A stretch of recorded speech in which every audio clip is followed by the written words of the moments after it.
احنا مش هنحط راسنا في الرمال زي النعام، احنا لازم نواجه مشاكلنا.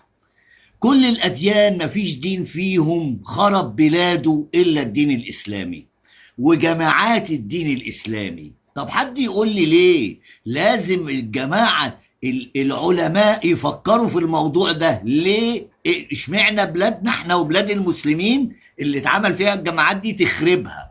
هاتولي بلد اتخربت ما خربتهاش الجامعات، والجماعات كتير في كل بلاد المسلمين.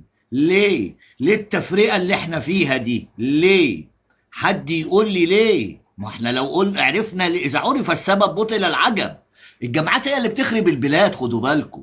احنا لما نكون على قلب رجل واحد وأمة واحدة مفيش أمة هتقف قدامنا، إنما كل الحاجات دي ومسلمين. مسلمين ازاي؟